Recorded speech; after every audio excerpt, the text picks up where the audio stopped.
Coming Home, the true story of Monica Witt, the American spy hunter who became Iran's most dangerous weapon. Every scene in this audiobook is drawn from verified public record. The 2019 federal indictment, FBI case files, DOJ press releases, and reporting by NBC News, CNN, NPR, and ABC News. Nothing is invented. The emotional weight is real because the events were real. Dubai International Airport, August 28, 2013, 11:47 p.m. The terminal is bright the way airports always are.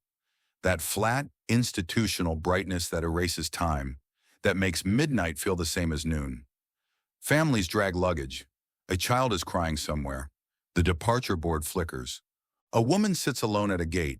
She is 34 years old. She has brown hair and the particular stillness of someone who has spent years training herself not to fidget, not to look around too much, not to do anything that might make her memorable. She picks up her phone. She types a message, short, casual, 12 words. I'm signing off and heading out, coming home. She adds a smiley face. She hits send.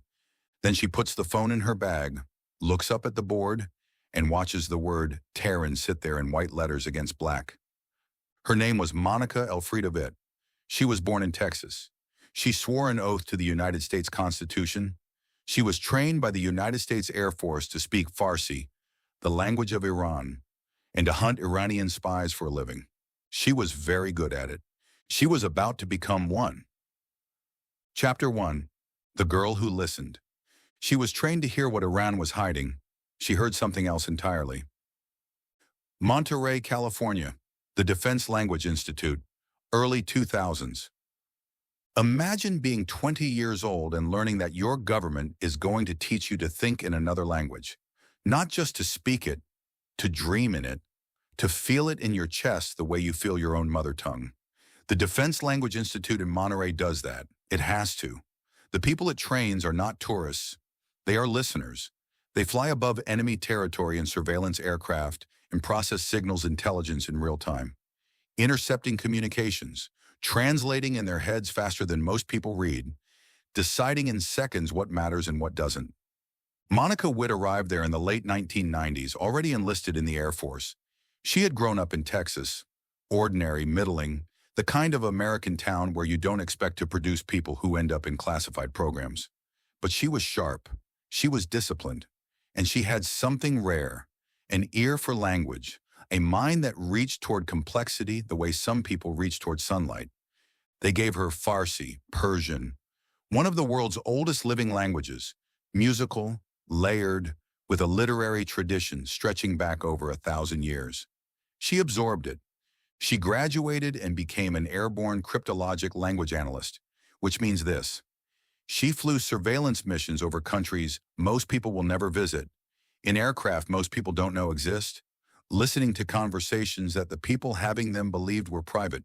She was America's ear pressed to Iran's wall. She deployed to Saudi Arabia, to Iraq, to Qatar, to Diego Garcia, the tiny British atoll in the Indian Ocean that serves as one of America's most strategically important military bases, to Greece, across the entire arc of the Middle East during the most consequential decade in the region's modern history. The years after September 11th, when the United States and Iran were locked in a shadow war that never quite became a real one, and every piece of intelligence mattered. She was good at this. 3 Air Force Commendation Medals, 3 Aerial Achievement Medals, an Air Medal. She earned them all. She was, by every official measure, outstanding. Then she was given something even more sensitive than the aircraft missions. She was transferred to the Air Force Office of Special Investigations and assigned to a counterintelligence unit. She was granted access to a Special Access Program, a SAP. In the hierarchy of American secrets, a SAP sits above top secret. It is compartmentalized so tightly that most people with top secret clearances have never heard of the specific programs inside. A SAP contains the kind of information that, if exposed, does not merely embarrass a government, it gets people killed. Inside this particular SAP, the code name of the program, its mission, the true identities of American intelligence sources, the names of U.S. agents involved in recruiting those sources, the architecture of ongoing counterintelligence operations against Iran. Monica Witt now carried all of that inside her head. Iraq, 2005, 6 months, desert heat, long nights, a woman reading the Quran by lamplight. Something happened to her in Iraq. She has never fully explained it in public, and what she has said through intermediaries and in propaganda appearances strains credibility in places. She told a journalist that she had witnessed horrific war crimes during her service. She said she could no longer live with what she had been part of. She said she began reading the Quran to understand the people whose lives she had been surveilling from 30,000 feet.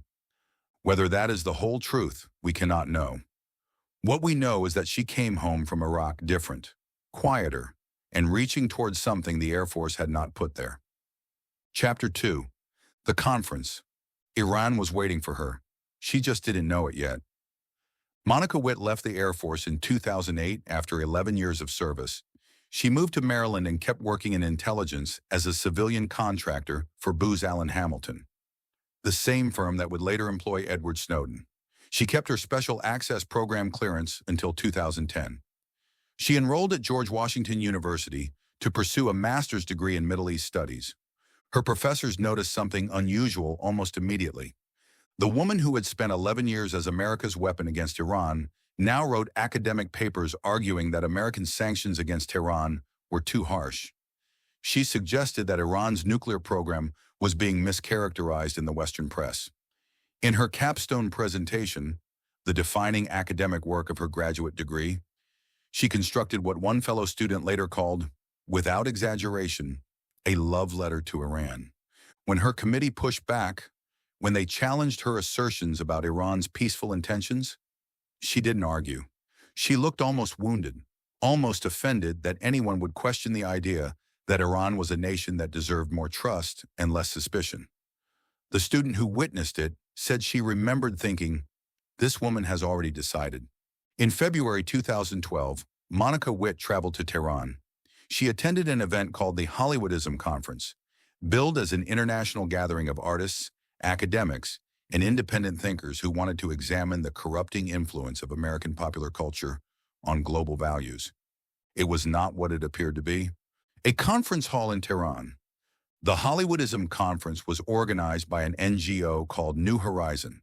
The United States Treasury Department had a simpler description of New Horizon, a front organization used by the Islamic Revolutionary Guard Corps, the IRGC, Iran's paramilitary and intelligence force, to identify, assess, and recruit Westerners of intelligence value.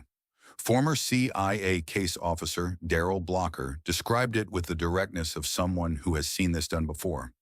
Attendees are put up in hotels. They are courted.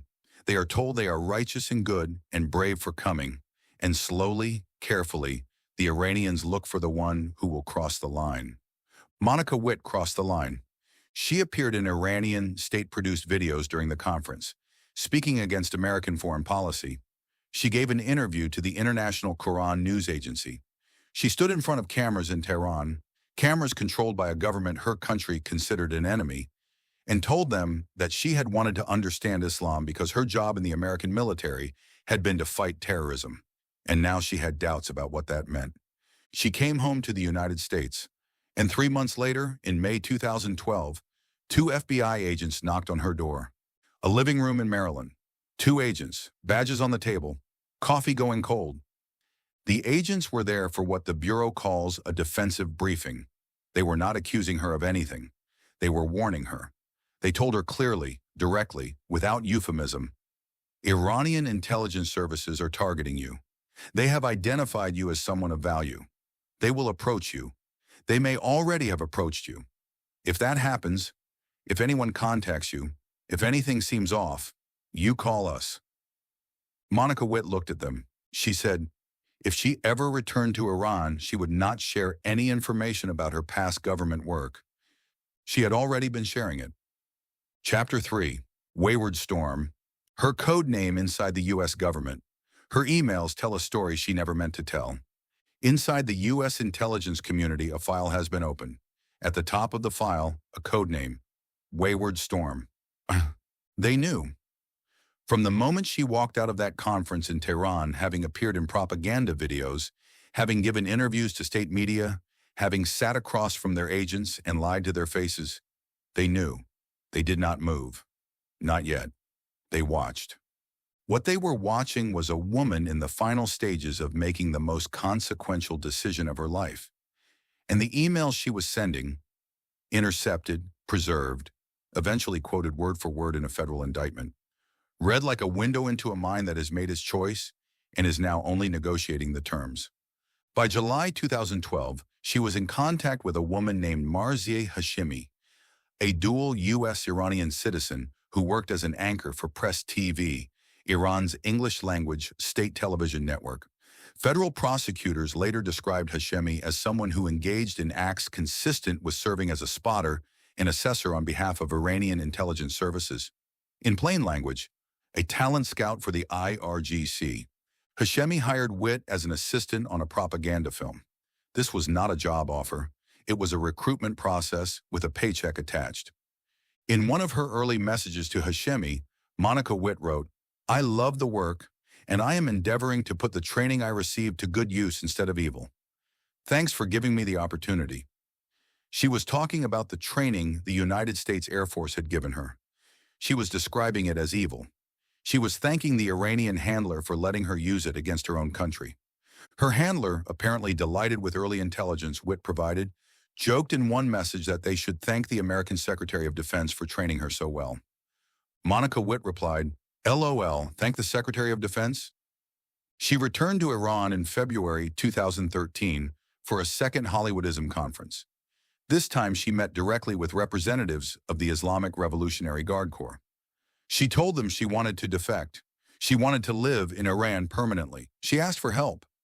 The months that followed were maddening for her. The Iranians were cautious.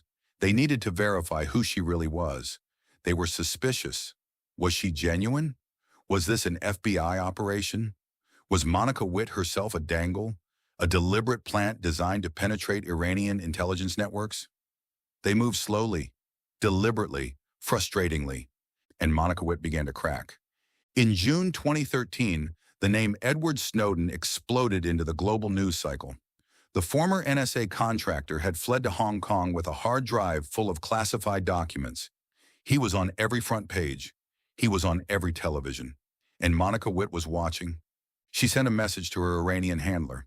The exact words are in the federal indictment, preserved by the FBI. "If all fails, I just may go public with a program and do like Snowden." She added a smiley face. She was threatening them. If Iran did not move faster, she would detonate the classified program she was carrying in her memory, publicly, spectacularly, just as Snowden had detonated the NSA's surveillance architecture. A month later, in July 2013, she sent another message. She was shopping destinations now. She wrote that she thought she could slip quietly into Russia, make contact with WikiLeaks from there, and release what she knew without disclosing her location. Iran moved. In August 2013, Monica Witt traveled to Afghanistan. She visited the Iranian embassy in Kabul. She made her final arrangements. She moved through Tajikistan. She boarded a flight in Dubai. She opened her phone and typed 12 words. Coming home. Chapter 4. What she carried. 8 dossiers. 8 lives. 8 former colleagues who trusted her. Tehran, September 2013. A safe house. A laptop. A woman working. The moment Monica Witt's plane touched down in Tehran, Iran went to work. They gave her housing. They gave her computer equipment. They gave her a desk and a mission and the infrastructure to carry it out. They had waited years for someone like her, a native Farsi speaker, a trained counterintelligence officer, a woman who had sat inside America's most sensitive programs and memorized what she found there. She delivered. Within days of arriving, she disclosed to Iranian intelligence officials the codename of the classified special access program she had been read into. She disclosed its mission. She gave them the true name of a serving American intelligence officer involved in the program. A person whose life, the federal indictment states plainly, was now at risk. And then she opened Facebook. She was not looking for old friends. She was building target packages, dossiers. Each one centered on a person she had once worked alongside in counterintelligence. Someone who had trusted her, maybe eaten lunch with her, maybe shared a flight home from deployment. She searched their names. She reviewed their photos. She noted their employers, their locations, their family connections, their professional histories. She compiled it all. She handed it to the IRGC. 8 packages, 8 former colleagues, 8 people who had no idea that the woman they had once worked beside was sitting in an apartment in Tehran, on a computer provided by Iranian intelligence, mapping the contours of their lives. The 4 IRGC cyber operators who received those packages, later named in the federal indictment as Mojtaba Masumpour, Behzad Mesri, Hossein Parvar, and Mohammad Paryar, went to work between January 2014 and May 2015. A quiet office somewhere in America, an intelligence officer receives a Facebook friend request. The profile photo looks familiar. The name looks right. It is someone she knows. The Iranians had created fake accounts using the names and photographs of people Witt's former colleagues already trusted. In at least one case, impersonating a real, known individual. They sent friend requests. They waited for acceptance. They sent messages, casual, warm, the tone of an old acquaintance reaching out. And then they sent a link, a news article, they said, about you. Have you seen this? If the person clicked, if they trusted the face behind the message, the name they recognized, the casual tone of the note, the link routed them to a page controlled by IRGC hackers. One click installed malware. The malware would have given Iranian intelligence covert, persistent access to their computers, their files, their communications, their contacts, their location, everything. The FBI intercepted the campaign and alerted the targets before the malware could take hold. The technical operation failed. But think about what did not fail. 8 Americans in the intelligence community received messages that appeared to come from people they knew. They had to be told that a former colleague, someone who had sat in the same briefing rooms, traveled to the same overseas bases, had personally handed their identities to a foreign government. That is a kind of damage that no technical countermeasure can undo. The indictment contains one more allegation that has never been fully explained. In January 2016, 10 United States Navy sailors were captured by Iranian forces in the Persian Gulf after their patrol boats drifted into Iranian territorial waters. They were held for 15 hours. Iran released them, but not before filming them on their knees, hands behind their heads, and broadcasting the footage internationally as a propaganda victory. The indictment alleges that Monica Witt was involved in the questioning of those sailors. A holding room, 10 young Americans, a woman who speaks their language, who trained in their military, who swore the same oath they did, sitting across from them on behalf of the country that captured them. She was the American face of their captivity. Chapter 5. The Indictment. 6 years of silence. Then her face on the FBI's most wanted list.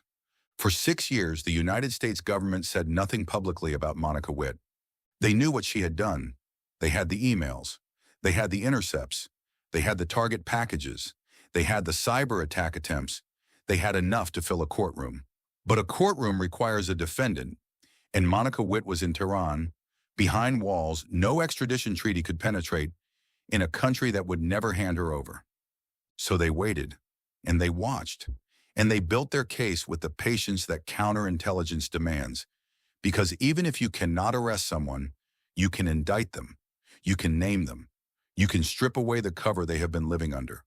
You can force them to spend the rest of their lives inside the borders of the country that protected them, unable to travel freely, unable to surface anywhere in the world without risking the handcuffs they should have felt in 2013. On February 8, 2019, a federal grand jury in Washington, D.C. returned an indictment against Monica Elfriede Witt. The charges: conspiracy to deliver national defense information to a foreign government. Delivering national defense information to a foreign government. The foreign government was named the Islamic Republic of Iran. The 4 IRGC cyber operators were indicted simultaneously. The Treasury Department imposed sanctions on New Horizon, the conference that had recruited her, and on the Iranian technology firm that had provided the hacking infrastructure. At the press conference that morning, Assistant Attorney General John Demers stood at a podium and chose his words slowly. He said, "It is a sad day when one of America's citizens betrays the country. It is sadder still when that person once invoked the aid of God to bear true faith and allegiance to the Constitution." The FBI published her photograph. They placed her on the Counterintelligence Most Wanted list. They issued a federal arrest warrant. They offered a reward. She was already unreachable, already apparently building something like a life in Tehran, working, according to later reporting, with an IRGC-linked cyber operation known as Charming Kitten, the same group that Microsoft publicly identified in October 2019 as having spent 2 months attempting to compromise accounts connected to a candidate in the 2020 American presidential election.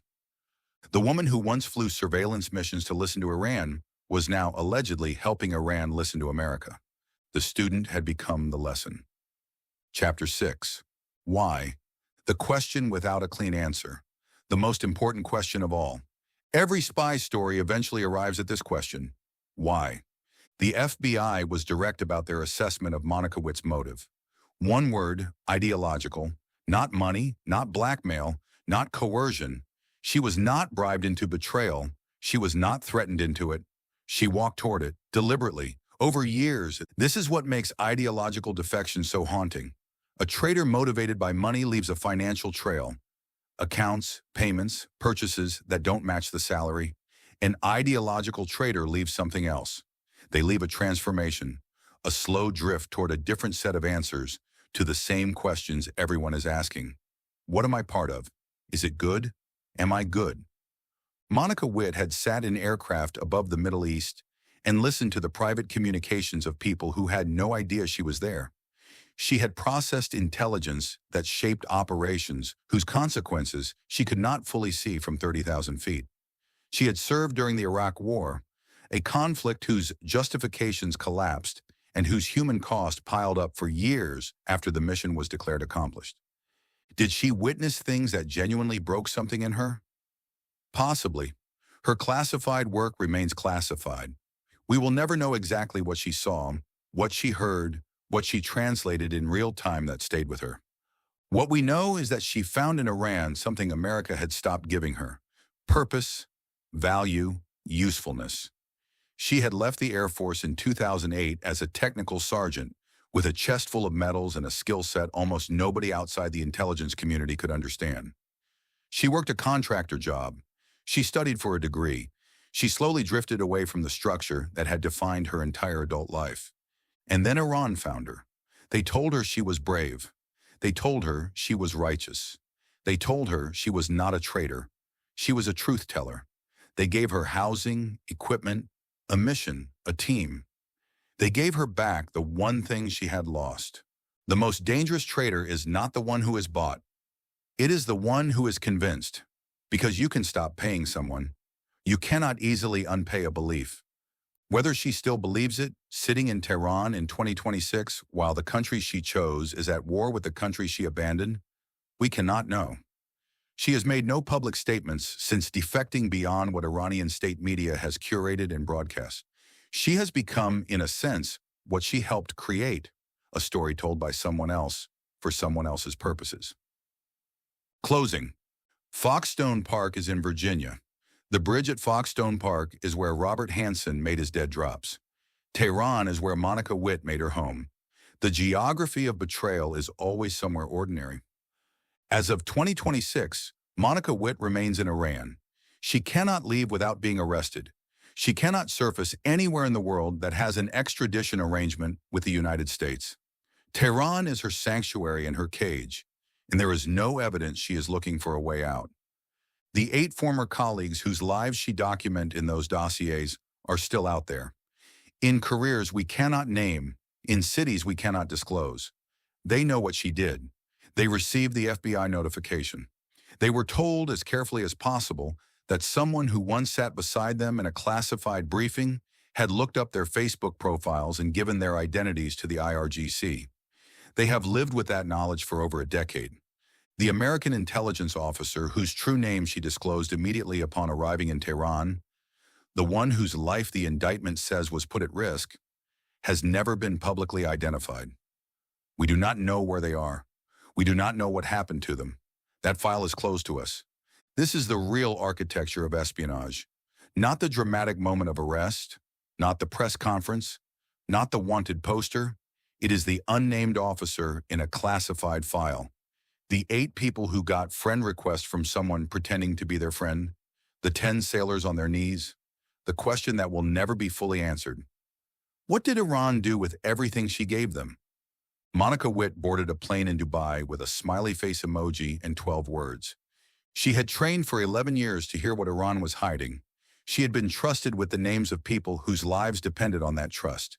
She had been warned to her face that she was being recruited. She had looked her country's agents in the eye and reassured them. And then she had gone home. The most dangerous spy is not the one who was caught at the border with stolen documents.